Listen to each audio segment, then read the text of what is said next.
What's up everyone, Jimmo back again, and today we're going to be looking at this Mazda 46V Red Soul Metallic, or as my friend Gabe from Motivated Painters likes to call it, Eat Your Soul Red Metallic, because it is one of the more challenging colors you're going to come across. And we're going to start off with some prep, and we're going to make sure everything is prepped pretty fine, because this actually has the same metallic, the leafing aluminum flake, as 46G gunmetal metallic, or machine metallic. Previous video I did 46G, I'll have a link, you can check that out.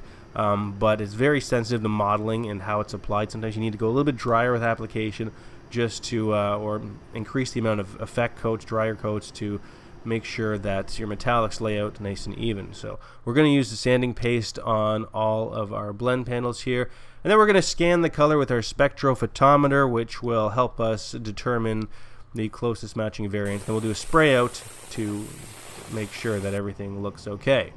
So this color requires quite a few steps. It's going to start off with a particular ground coat, or L shade, or value shade, whatever you want to call it. It's a shade of gray that the next step is going to be reliant on. So it's kind of a darker gray, and then we put this pink on top. It's like a orangey pink metallic, depending on the variant. Some are more orange than others, and some tend to fly down the panel, and it's hard to keep the blends small. So what we're going to do is going to treat this like any other tri-coat. We're going to do our letdown panel. There's more videos on letdown panels you can check out as well. So there's, again, the gray down, then we put our pink down, and then we are going to put down the candy, which is just a transparent red, a very clean red. It's used on quite a few colors, RR, Ford, and a few other ones, very vibrant red.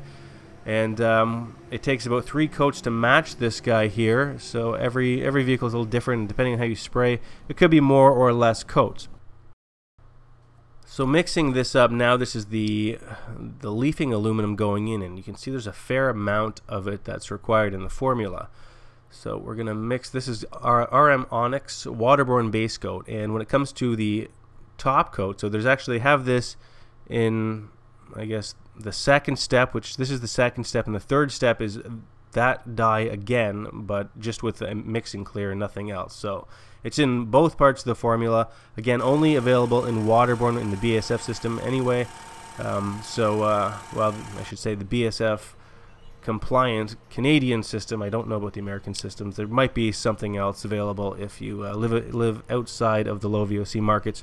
So here's the second step here, or sorry, I guess it would be the third step. The first step is a gray, the second step is the pink, and the third step is this here, which is just binder and candy. And then after that, it will be clear coat. So we're getting everything prepped and ready, and Chase from Northumberland Collision is going to be laying the base coat down. So here we go. So step 1, step 2, step 3, and then we'll have step 4. So a lot of steps, needless to say, to get this color properly. And when you're doing, anytime you're doing this color, you want to make sure you're creating that color library, because even just doing a simple letdown panel is a real pain in the ass to do. So here we are in the booth now. We've got the Wallcom heated system we're also going to be using. So this is the TD3, the Thermo Dry paint heating system by Wallcom, and we're going to be using the carbon fiber guns, because what it's going to do is heat up and dry the air and also filter it. So the TD3 has a filtration system that's going to run it through a few different filters, some silica beads, and the silica beads, which is kind of unique to this system, is you can actually dry them out and reuse them a few times. It has a function on this panel that lets you do that. So there's also just the TD1, which is just a heater if you already have pretty good filtration.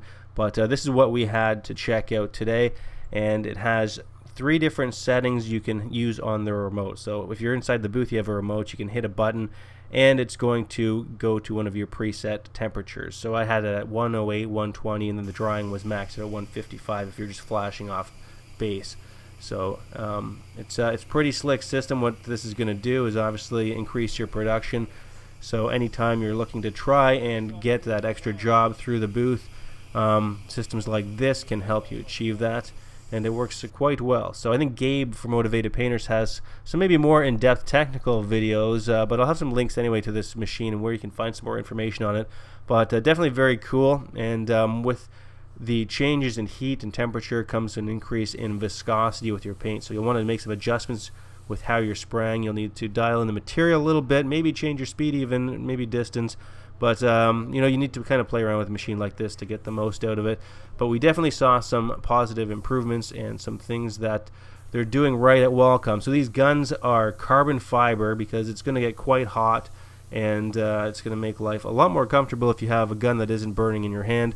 So the Wellcome guns are actually, well, the base coat gun I've talked about before has become one of my absolute favorite base coat guns in terms of how it lays down the paint. It goes down nice and wet, but everything goes down consistently. You don't need to fight with metallics. It's one of the best guns I've used. HTE Clear gun has worked quite well for me as well, and they do have two other ones which weren't quite my favorites. There was I think the Geo and the HVLP. I'll try and maybe spray them a little bit more, but they didn't seem to perform quite as well as the high transfer efficiency guns, HTEs, which I liked quite a bit more. So I'm going to leave this video going. You can check out how this paint goes down, but we're going to mask it off first and then do our blend second, just so we can keep things nice and small and prevent anything from flying down the panel. So we're going to let Chase do his thing here, and we will catch up with you in the next one. So thanks for watching. Hope you enjoy the rest of this video, and if you're new here, don't forget to subscribe.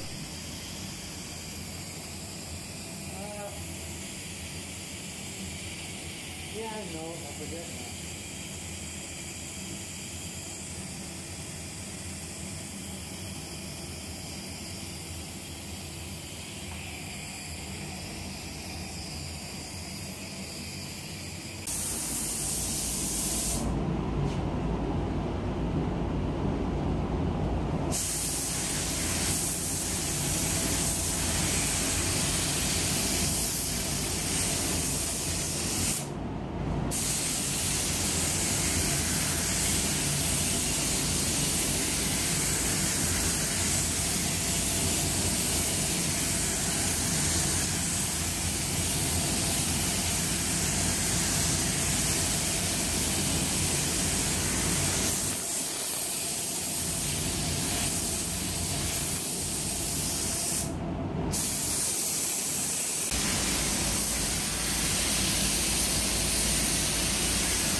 Something like that.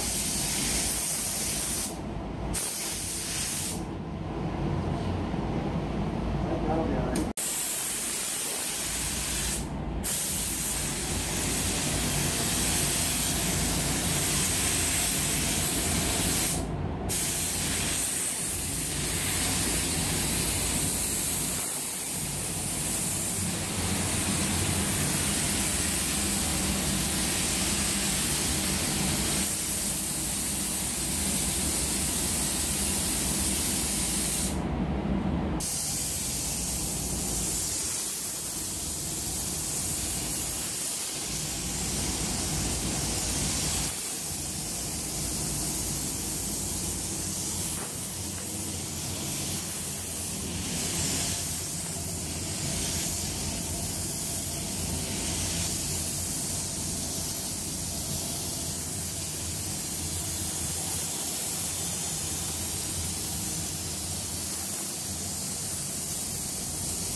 Looks pretty good. You might just want to go a little. There you go. There, I think that's good there.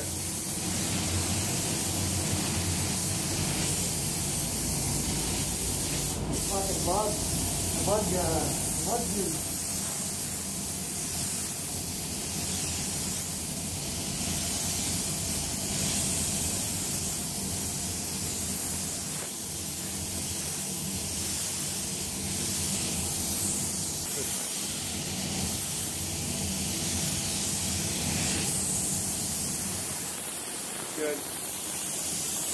Good, man.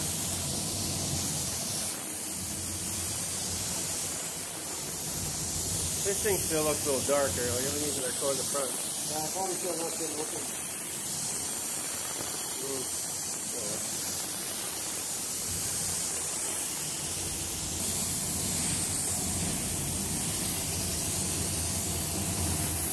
This one's good.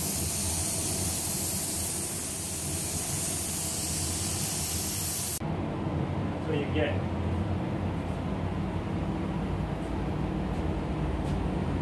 Woo! It's looking good.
Holy shit, that's hot. Fucking hate that thing, eh? The swivel? You don't like the swivel? No.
That's good, man.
say? You got a fluff on it. Well, better on that than the hood.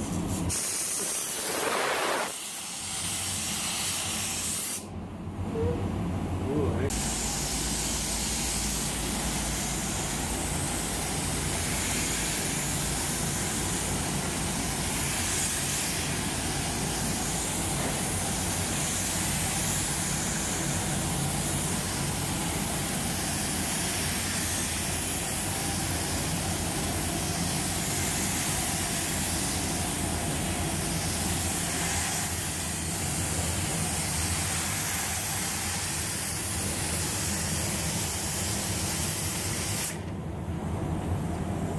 Oh.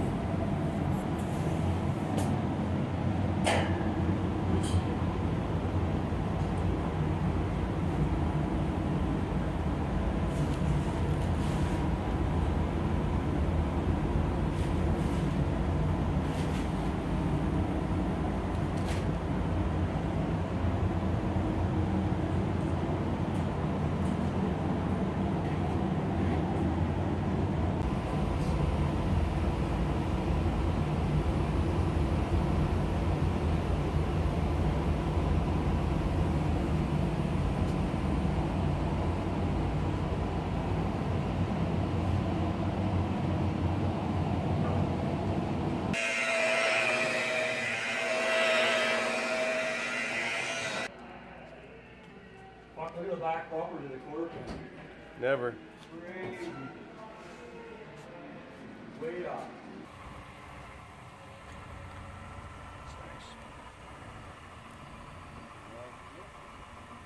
Scanner to wash it. Scratch it. You did good, Chase. Yeah, there you go.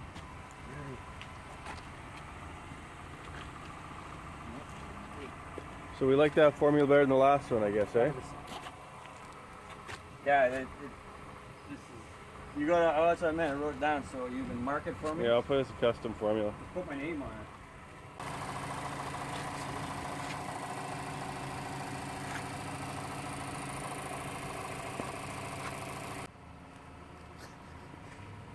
Feeling pretty well.